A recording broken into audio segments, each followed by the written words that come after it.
In the Eclipse jet, every safe landing begins long before touchdown.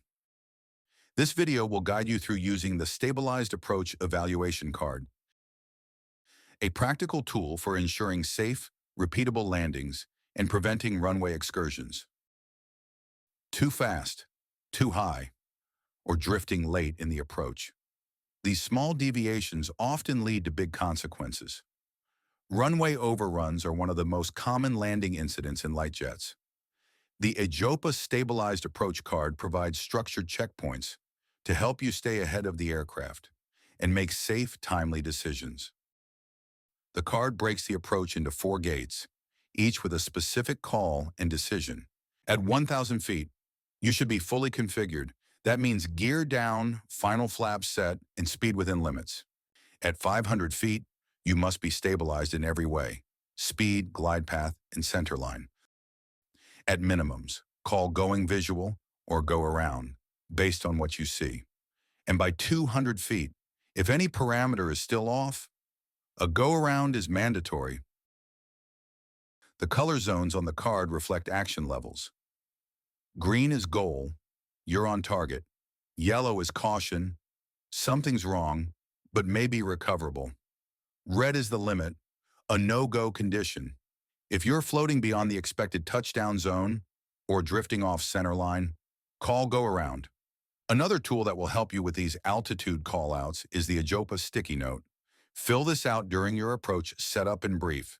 If, for example, the airport elevation is 1,742 feet, you would insert 2,742 feet for the configured callout, 2,242 feet for the 500-foot stable callout, and if your IFR minimums are 250 feet, you would insert 1,992 feet for minimums and 1,942 feet for the 200-foot continue callout. Place the sticky note to the right of the pilot's PFD. There's no gray area here. Stabilized means more than just flying straight. Gear and flaps should be set. Airspeed must be at VREF to VREF plus 20, slowing to VREF by short final. Vertical speed should not exceed 1,000 feet per minute.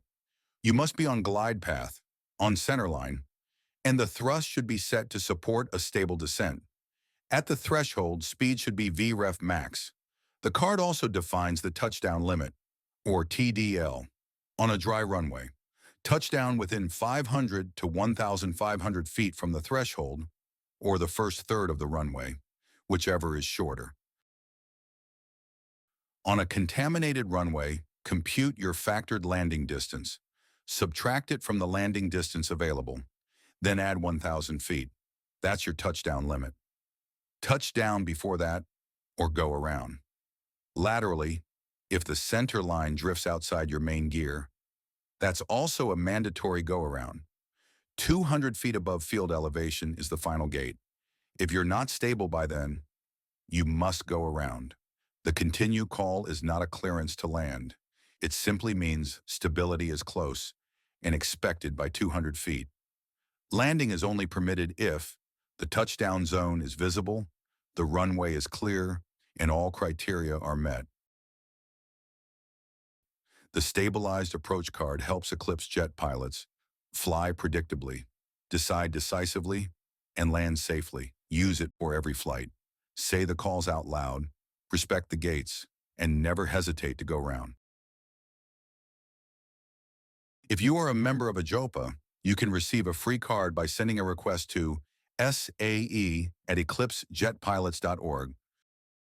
To join EJOPA, go to eclipsejetpilots.org/signup. Safe flying from the Eclipse Jet Owners and Pilots Association.